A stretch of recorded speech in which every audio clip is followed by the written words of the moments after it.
Hello and welcome to the Gooner Talk, back again with you guys for another episode of what is the Arsenal preview show, the show in which we look ahead to the next Arsenal fixture. And today's show, of course, will be looking ahead to Arsenal's trip to Merseyside, in which they'll try to beat Everton for the first time since 2017. Believe it or not, it has indeed been that long. With all of our preview shows, what we like to do is get our guests from our Discord server and our fantastic members that we've built with this community.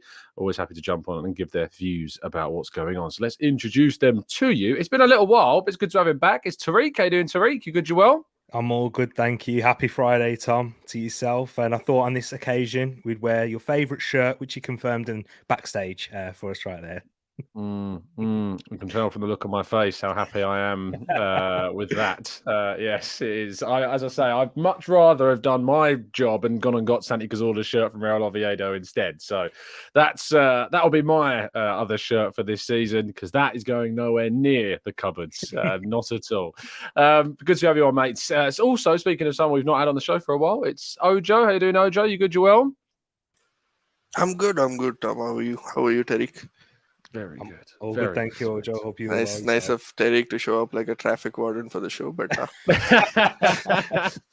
it does look very high vis. It is very high vis indeed. Yes, that is the criticism from rival fans that I've seen going around, and you can't argue with it. You just can't argue with it.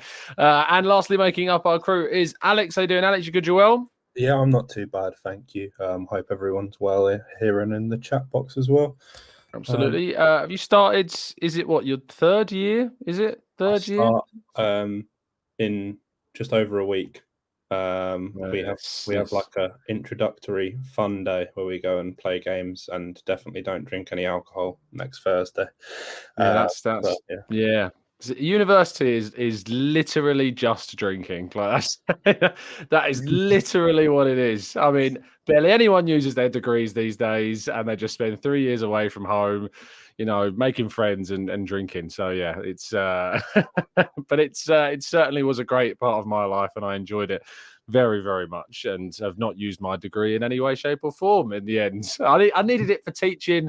Turns out I don't need it for journalism, so it's fine in the way that it's gone. But I disagree with Penny Wayne saying the kit is beautiful. I mean, yeah, goodness me. Amira says, surely if we win the league, Tom has to buy the away kit. If we win the league, I hope there's none left that I can't buy the away kit. That's kind of what I'm banking on. So sure, if we win the league, I will buy the away kit. I promise you that now. Okay, we've got a deal. The worst time to buy a kit when the season's finished, but I will buy one if we win the league. You've got my words on that one. I think does Jimbo even have a picture of him wearing it? Yes, he does. I can see it. Lovely stuff.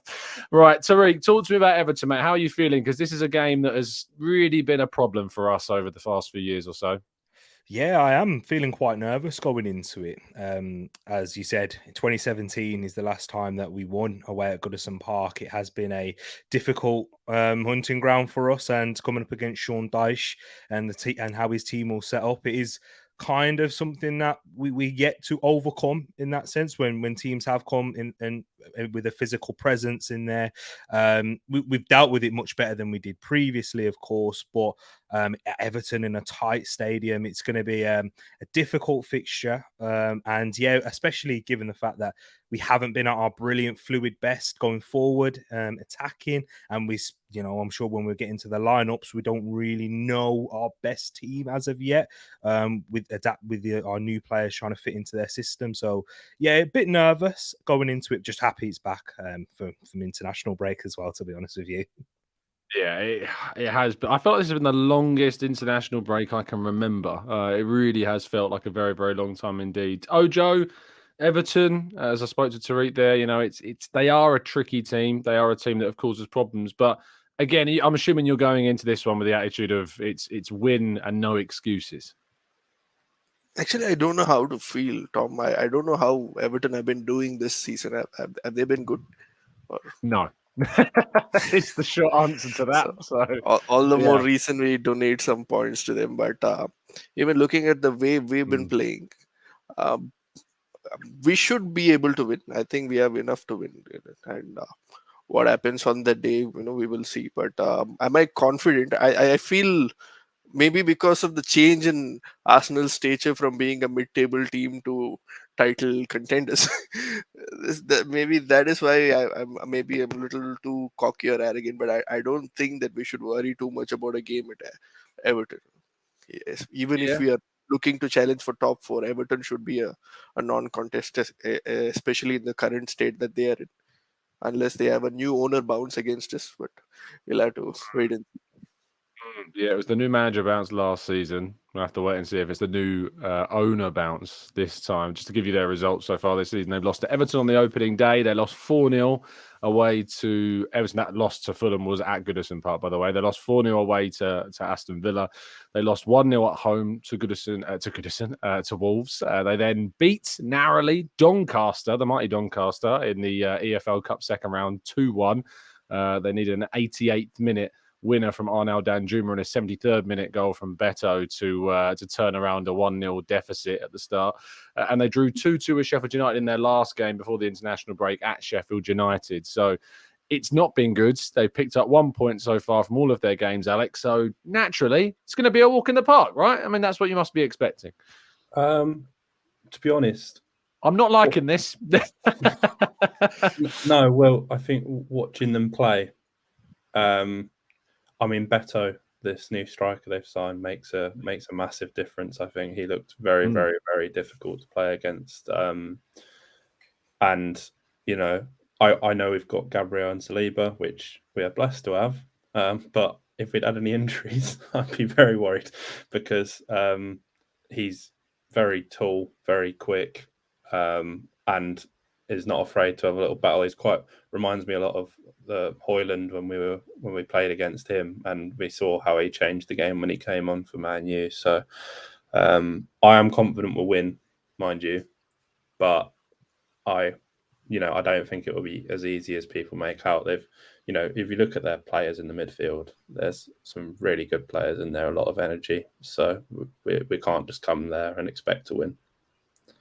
No, I don't think you can in any Premier League game with the expectation of winning. I think it's more of like the feeling of, we should win this game. But the Premier League throws up some crazy things. But if we are wanting to win the Premier League, we have to win these games. And, if we are unsuccessful in getting anything other than a win, I think obviously the mood will still be very low. I mean, is that a fair way to look at it, Tariq? I mean, considering our record against Everton in the last 5 games, 4 losses, 1 draw, if Arsenal were to say drop 2 points and come away with a draw from Everton, is that a horrific result?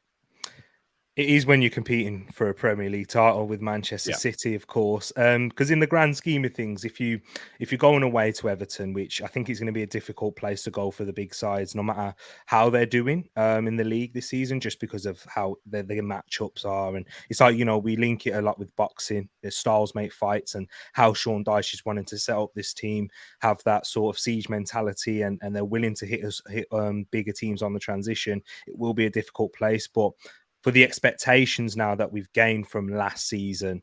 And this was one of the stumbling blocks that we did face, of course. So if we want to show that we've progressed, because that's a big question that's been asked around the fan base and all around the non-Arsenal fans as well, have Arsenal improved in these types of fixtures? We need to show that we have, of course, and dealing with the threats like Calvert-Lewin, who just always seems to be fit when Arsenal come to town, and then he'll go back and hibernation again. But yeah, it will be another test to add on to there, and it seems crazy because we're still 5. This will be 5 games in now, and it feels like a must-win, and that's the relentlessness that Manchester City have made us feel like at this moment. Yeah, it'll be interesting to see if Calvert-Lewin starts this game, because obviously, as Alex talked about, Beto has come in and started, I think, their last game. And if they go with kind of the midfield 3 again, it seemed, Ojo, that last year, that midfield 3 of Idrissa Gana Gueye and Anana and Doucouré, those 2 in particular were kind of the biggest reason as to why Arsenal didn't win. They broke up the play really well. They stopped us from doing what we like to do with our free-flowing passing. And I wouldn't be surprised to see those 3, start the game on Sunday. Do you think now with like a player like Declan Rice and potentially with who else we might choose to go in the midfield, be that Kai Havertz to give us more verticality, that we've now got a much better group to compete and combat those 3? No, I feel we lost the game last year, not because they were more physical than us, but normally these kind of games we go in and we start very slow. And it feels like almost until the 78th minute we are still meandering, hoping for the opponent to just roll over and give us 3 points. If we Because if you look at our competition, if either Manchester City or Liverpool are going into this game, we will not be having this kind of conversation. Even Liverpool in their current state, we would not be thinking, okay, will Liverpool struggle against a team like Everton? You know what they're going to do. They're going to go in from minute one. They're going to press the opposition. So what difference does it make what midfielders do they have?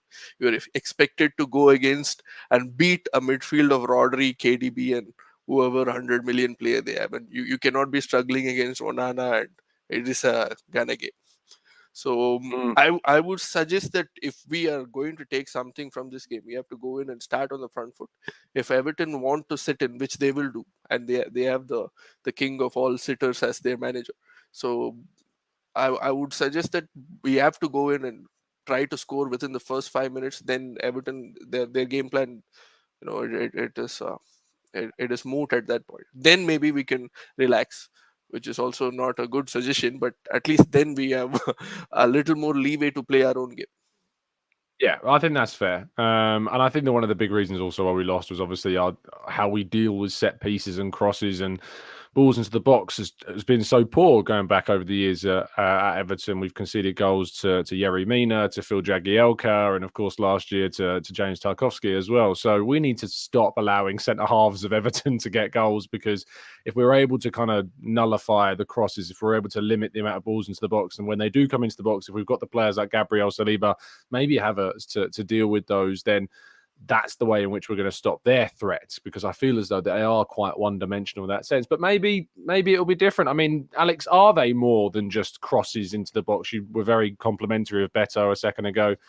Can they hurt us in more than just that one single way? Well, I think he showed that he can.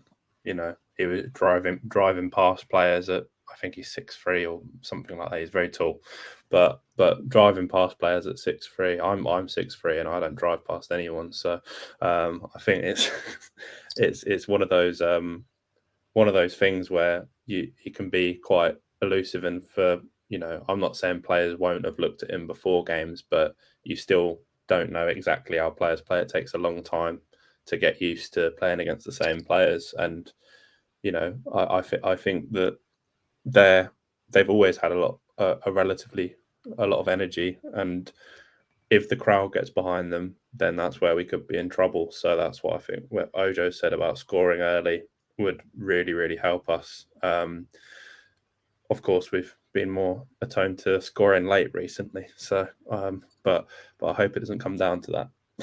Yeah, I'm really sick of I love a late dramatic win, don't get me wrong, and I was losing my head at the Emirates the other week, but I really can't do that every game. I think I turned around to I think it was Amy Lawrence behind us, and I was just saying, like, we're 4 games in, like we can't do that. At least with the Bournemouth game, it was like 2/3 through the season at that point, but yeah, you can't be doing that, every week. It's dramatic, it's great, and it's what football, we love it for it. But, I want to be blowing teams away. I want to be absolutely smashing sides and getting 3, 4, 5 like Man City do when they go on to win titles. Teams that tend to leave it late so often aren't the teams really that are going on winning things. So we need to make sure that we're dominating teams and turning that dominance into goals and into convincing wins, especially against sides like Everton, with all due respect. Let's go into our lineups then and see what we've gone for. Alex, we start with you, mate. Talk us through your selection and your reasons behind it. So I think the back four relatively standard now, potentially. I think I prefer Ben White at right back. I know obviously at the beginning he was starting at sort of centre maybe, but I prefer him at right back. I think he's got stuff to offer going forward when he can. Obviously the 2 glaring ones will be Vieira. I think obviously there's an argument to be made that because Everton are physically very strong, maybe it might not be his game.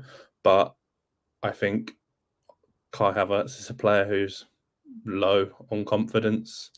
And I think at some point you have to say, well, we've got take him out, because you can't just play him forever if he's not performing. Then I'd say Reece Nelson is, I don't know what the thing about Saka is. Obviously, there's nothing wrong with his performances or anything, but Matvienko was the player who kicked him many times for the player when he was playing against him for the Ukraine, when Saka was playing for England, sorry. And I just feel like it will happen again. And if he's got a little tweak, even if it is just a little tweak, maybe give him a rest. Not saying he can't come on, but I think I quite enjoy Nelson, and he's direct, and he offers something probably slightly different to Saka. Then Martinelli, full of energy. Hopefully he can run at I always forget his name. Everton right back. Braithwaite, is it? The Patterson. It's Patterson, sorry. Patterson, Who's Braithwaite? That's why they've got a Braithwaite. They do have a Braithwaite, yeah. Braithwaite is the they got Jared, don't they? I was thinking of the Barcelona, striker who stole a living. But yeah, Jesus, I thought he was really good. I think I picked him as my star man because I think he could come back and score some goals. He looked sharp against Man United, I thought, obviously for the goal. We've talked about people who are still sliding, but I think we need the physicality of Rice. We need Gabriel. We need Saliba to deal with what they have physically. But I think Vieira has done enough for me to warrant a start. If we'd played Trossard more, maybe I'd be talking about him, but we haven't. So I don't think. Did you consider Jesus right and Nketiah through the middle? It was tempting. I just feel like if I'm subbing out Saka, I think I'd lean towards that. I like Nelson a lot. It's not me kind of pouring cold water over his fire. I just feel as though, Jesus could operate with Nketiah, if you know what I mean, and maybe that could work if you wanted to sub. Yeah, no, I think it could work. I went for Nelson because I think he's done enough for me to warrant starting, and I think he's very quick, which is something that's a little bit different. I think Nketiah does offer hold up, but I think Jesus offers a little bit more, and Everton centre backs are very physical.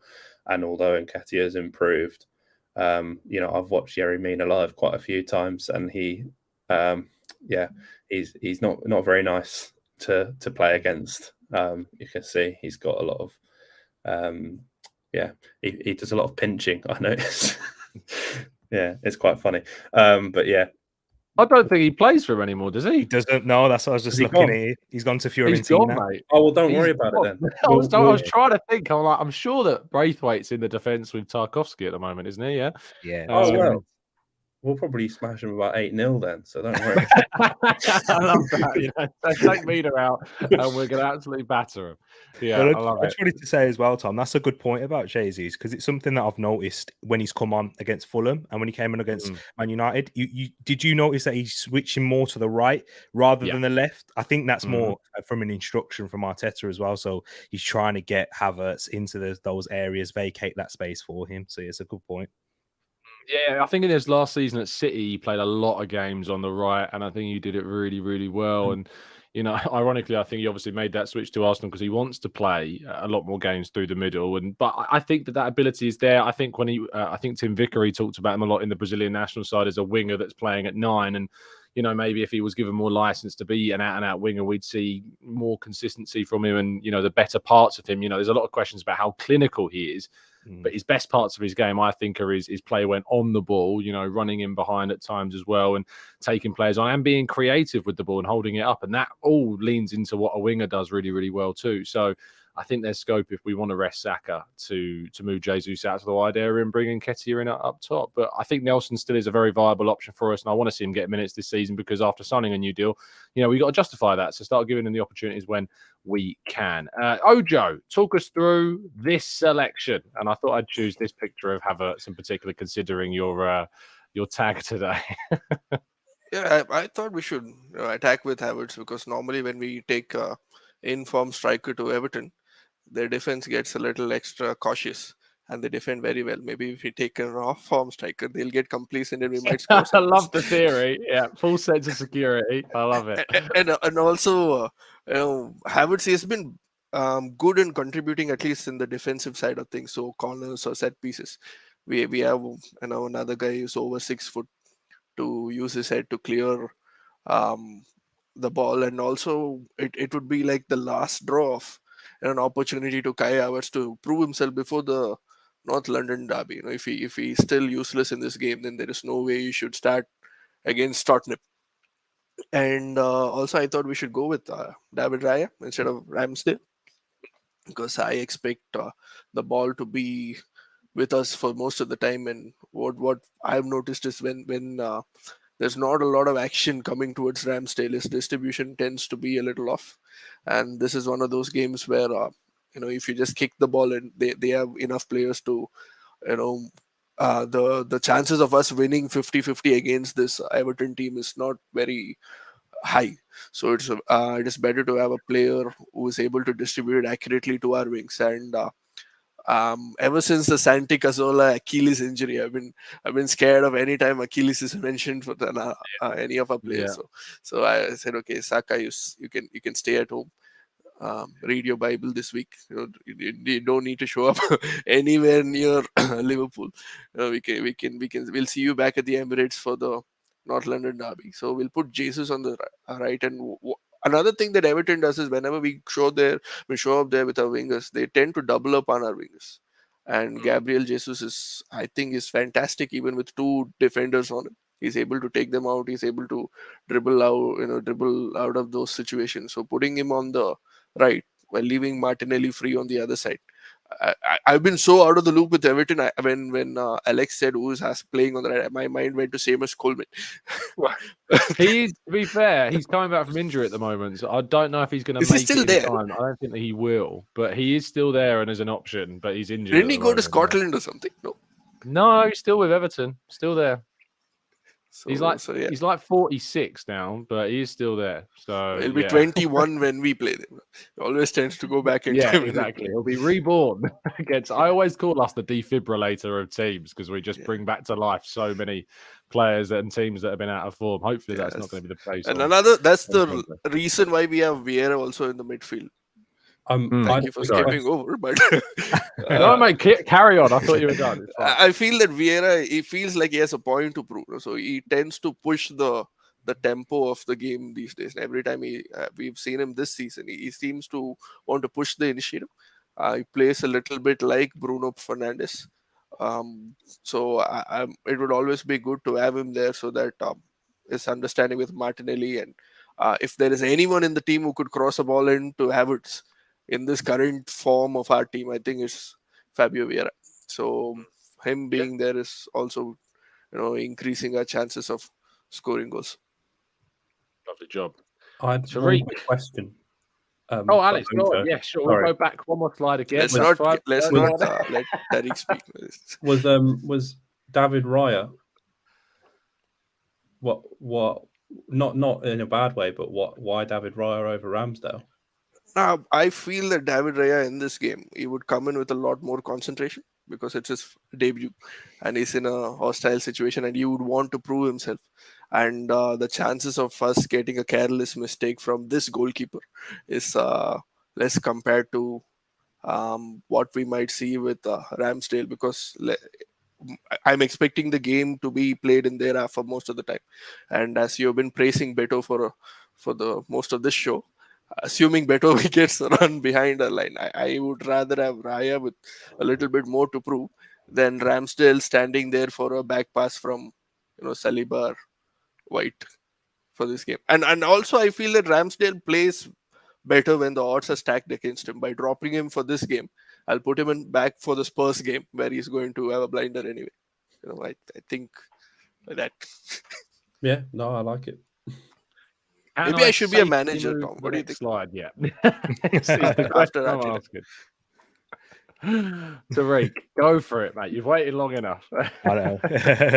I've gone with Ramsdale in goal, and just to put my 2 cents on that is, I think Ramsdale away from home performs much better as well, and I do think there will be times where he'll be put under pressure, but just because of how Premier League games tend to be away from home.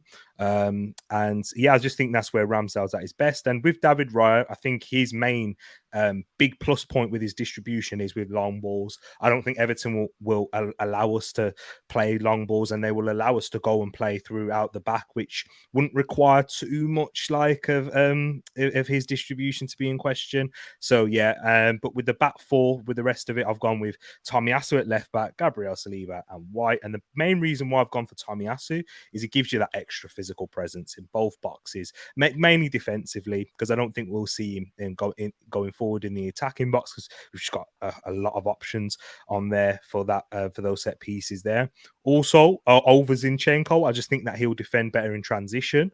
And that's what Everton are going to be trying to do when they're sitting in their compact 2 blocks of 4. When they're trying to spring and go early direct, I just trust Tomiyasu to be with his recovery pace, his physicality, and we saw that really against Germany. But I was very impressed with him on the ball as well when he came on against Man United. He looked very calm, composed, taking in that left inverted midfield spot. So yeah, I thought he was very good in that aspect, and there won't be too much demand on the defense from progressing it from there. So I think he's massive there.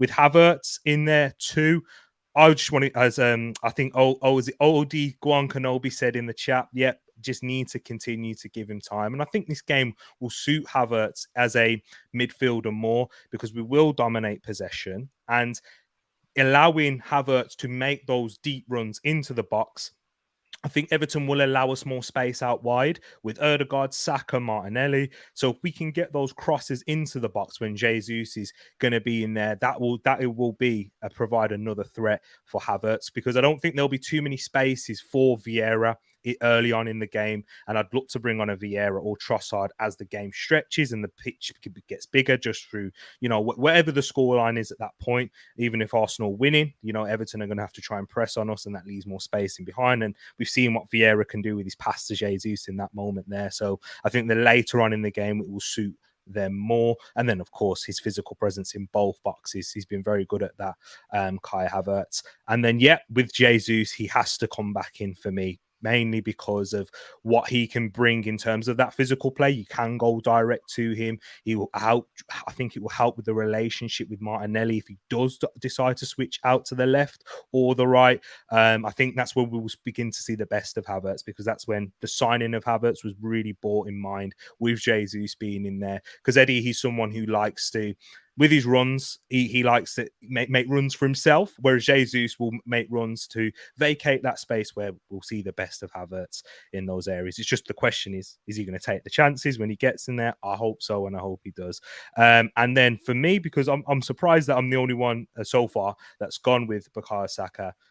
If you haven't done so, a little plug for you there, Tom. Check out the Eat, Sleep, Arsenal Repeat, where Dr. Raj kind of broke that down well. It's not really an injury, it's discomfort. And I think Arsenal posted something on the website as well, just saying nothing to worry about.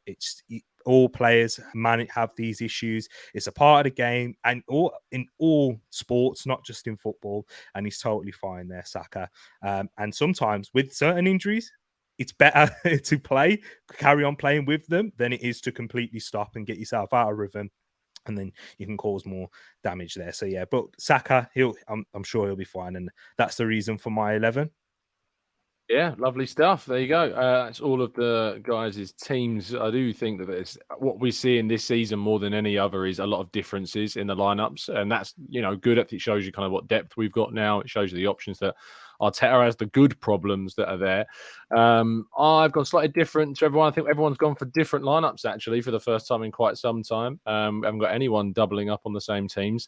I was inspired by Owen yesterday talking on the Eat Sleep Arsenal Repeat show, as Tariq fantastically advertised a second ago, about using Jorginho and Rice to give you control and passing in the midfield, allow Rice to maybe try and intercept and break up play slightly further up the field than he would have done against Man United, who would have been pushing us slightly deeper than we expect Everton to. So having Jorginho to be that kind of architect, if you like, in the deep part of the midfield, and then Rice being a breaker of play slightly further up and doing what he does so well. And, I think he can be a threat in the final third for us. I think he can add more goals to his game. And, I wouldn't even be surprised if he ended up getting more goal contributions than Xhaka did last season. I really think there is potential for him to do that in this Arsenal team. The rest of the team, for me, is fairly boring. Saka, Martinelli, Zinchenko, Gabriel Saliba, White, Ramsdale, and Odegaard all staying in the side. The only other, I suppose, controversial one is swapping out Eddie Nketiah. I don't think any of us picked Eddie Nketiah. Now I think about it, none of us had him in our teams, which,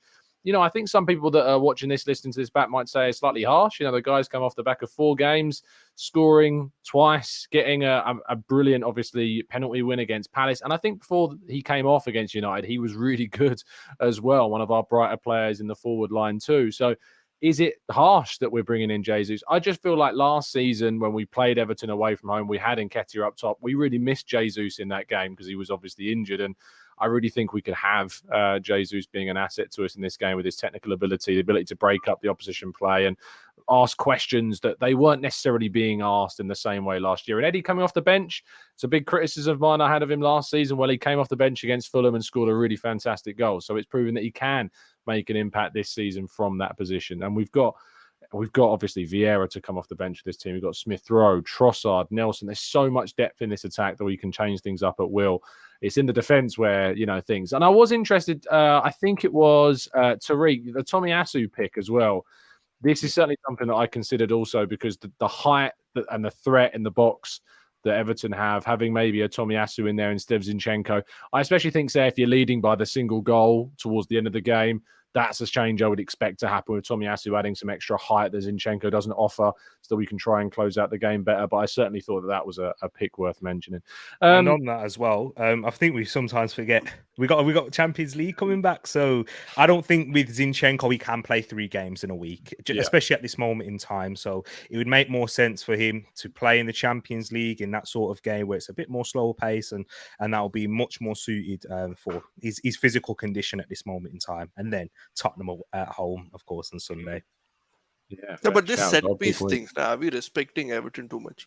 Considering our 4 games, how many corners have we conceded in the 4 games? You've watched the last 5 games there, right, Ojo? You're like, yeah. But it's not like we've conceded a lot of corners.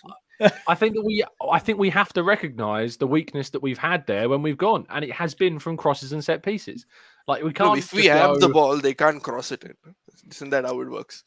Yeah, sure. But I still think that we've done and struggled to keep hold of the ball against this Everton side enough in the last few years to justify us going there and saying, yeah, we're going to dominate it. We're going to be fine. I think you do have to consider, what threat they might have. Tariq. Yeah, and that's what I was just going to say. With the goals that we have conceded, we conceded it from a corner against Fulham. We conceded with a counter-attack against Man United, against Forest, even from our own corner in that situation there. So that has been our Achilles heel in that sense. So you do have to give respect as well because the intensity that they will play at. I think they had their first win against us in a while when Sean Dyche was the manager. So at home, it's going to be a bit more difficult. I think every away game in the Premier League is difficult. Even when we come to Luton Town in December, it's not going to be an easy game because of how that is placed. So yeah, I do think Everton do have some threats going forward. Or does this show that we are not yet ready to go for the league? Because I don't think Man City or Liverpool are thinking it. Okay, Liverpool have their derby, but Manchester City are not rocking up to Everton thinking, oh my God, we have weaknesses in that team. But when I want to watch Man City play Everton towards the end of the season, that Gundogan goal was what really changed the game. Everton looked like they were having a threat and they were causing Manchester City some issues in that moment and were posing that. So that's where I agree with you when you said earlier, we need to go and score first. And that will kind of change the game. But what Arsenal's issue has been is we've conceded goals first in these too many games, against Fulham and Man United. And away from home, with the crowd, Everton faithful, we know how they can be. They're quite volatile at the moment. That can go against us, I believe, if we're not quite careful. But I also feel when City played Everton, that the timing of that game was also rather important because Everton were, facing relegation at that point. I expect them to be a little more complacent because their main attacker right now is, I think, Dokore, who is the main guy who's going to progress the ball. So I feel that if we go and play our game and not go in with a lot more respect to them, thinking, oh my God, if they are going to be physical. That's why I put Vieira in my team, because if he can't play against Everton, then you can't play in the Premier League because every team is physical. So I feel that we should go in and there has to be an arrogance in a team that is going for the title. You should not there. I understand you should respect all teams, but if you look at the teams of Arsenal or Chelsea or any team that was going for the title, they don't go into teams which are supposed to struggle for relegation in the relegation battle, and you're thinking, oh my God, what if they attack us on the flanks? Or maybe that's just my No, opinion. I think it's fair to kind of point towards what Arsenal should be looking to do. And I think, in fairness, we win this game and next year we're not having this conversation. It's just because this run exists that we're having this chat and that we're talking about Everton being a side that we know can hurt us. If we win this game, yes, I'm sure that the one win in 6, whatever, will be talked about. But the fact of the matter would have been that Arsenal won the last game and have overcome that banana skin that exists. So I think that's why we're talking about it. And I do empathise with your view, Ojo. Yes, we should be going to places like Everton and expecting to be, dominant and with a great chance of winning the game. But there is that PTSD, I think, of the previous years that creates this discussion. Hence why we're kind of all thinking about that when we do our lineups. And I think there's an argument, you had Kai Havertz up top. There's an argument that extra verticality maybe came into your mind with placing Havertz at centre forward to help compete with their centre halves in a way as well. I think subconsciously it always is somewhere in the back of our minds in picking those sides. And in this, do you think that's fair? Yes, Tom. I think maybe it unless we win something or until we win something, Arsenal will still always be scared of places like Southampton. Thank God they got relegated. That's They another got to three get in the points you league have saved. first. That's 3 points that you have saved this season. But places like Everton or Crystal Palace away, a big team is not afraid of these places. But we have been through the mud so long, which we have now swapped places with Chelsea and Manchester United. I think we're still looking at the teams, and it's like a lion from a zoo released into the jungle. No? So you're still waiting for the bell to bring in the meat. I feel like you're all seconds away from saying that I need to raise my standards, Ojo. I feel like that's the next tagline that's going to come out of your mouth. Maybe I'll do. But we'll see. Hopefully we can get a good result. Speaking of results, we're going to go to predictions. Tariq, give us your scoreline and scorers, please. Chat box, go for it as well, guys. 2-1 to Arsenal. Kai Havertz to do it. Our number one fan, his number one fans are here, me and Tom. But now we got Kai Havertz, and I think Big Gabby will score here. I think we'll actually score from a set piece as well. Yeah, I think that would be the most ironic thing if we win because of set piece goals in this game. But let's wait and see. Ojo, 5-0 to Arsenal. Yeah, I wouldn't expect any less. You got to name all those scorers now. Yeah, so Kai Havertz with 2 ricochets. I think Tarkowski tries to clear the ball a couple of times and it hits Havertz and goes in. Own goal by Jordan Pickford. Dribbled goal by Gabriel Jesus, so that his confidence is up. And as usual, Ramsdale with a 50-yard screamer. Oh, he's not in the game. David Raya with a 50-yard screamer. I mean, I love this. You could tell that he was like really wanted to put Raya in, and then his prediction he's gone Ramsdale because subconsciously he's like, well, Ramsdale's going to play. He gets subbed on in the 80th minute. Yes. Yeah, Raya's had an absolute mare, Ojo, and he's had to be subbed off. That's because you picked him, and then Ramsdale scores a 50 because he went to sleep. No, there was nothing for him to do. He went to sleep, got into a coma, so that they had to sub Ramsdale. Alex, sorry. I'm going to go with 3-1. Everton, I reckon they'll score another set piece. I reckon Havertz, Jesus. I reckon Havertz will come on. Personally, for me, I mean, he might start obviously, but him, Jesus, and Ødegaard score from outside the box. Love that. He's made a habit of that so far. A great goal from outside the box for Norway as well in the week as well. So, yeah, certainly something to build upon. I'm going to go... Our clean sheet record away from home is pretty good, even though our record at Everton's not. I think I'll stick with that. I'm going to go 2-0 Arsenal. I'd love Kai Havertz to score. He's not in my starting lineup, but I think he will start. So I'm going to go with Kai Havertz to get one. And a Ben White screamer, obviously, will be the other. So, yes, I just can't wait to see a celebration when that day finally comes. And it will be the most muted 30-yard screamer celebration you've ever seen. He'll just walk away like, yeah, I'm pretty fit. Yeah, that's what he's going to do. So, yeah. And Tomiyasu, we need a Tomiyasu goal. 30 yards. We need a Tomiyasu goal. We need a Tomiyasu goal this season. We do need a Tomiyasu goal. Yes, you're absolutely right, mate. If Ben White scores, Tomiyasu becomes the next screamer prediction. We'll promise you that. Anyway, thank you to everyone that's tuned into the show. Let's run through some of your predictions before we wrap up. Let's go to Jimbo, who says Jesus hat-trick, Havertz and Rice tap-ins. Wilson's going for a 3-1 Arsenal win. Phil's going for a 6-3 Raya Cedric score. It's going to be mad if that happens. Rancy says 1-0 with Havertz scoring. Holdini says Kai with a brace, but a 2-2 draw in that one. Leo's going for a 3-0 Jesus, Ødegaard and Havertz. Penny Ween's going for a 3-0 with a Smith Rowe hat-trick. And Tariq is the best dressed by far today. Debatable. Granddaddy Gooner Paul says 4-1 to Arsenal. Amira's going for a 1-0 Arsenal with an 89th minute from a corner. Havertz assist. Tommy Bullet header. I can feel it in my bones. I love that. Chris across the pond says 1-0 to the Arsenal. Jesus getting the goal there. Bradley says 3-1 Martinelli brace and a Gabriel goal. Matchy's going for a 2-0 Havertz and Ødegaard. John's going for a Cedric with 5 goals.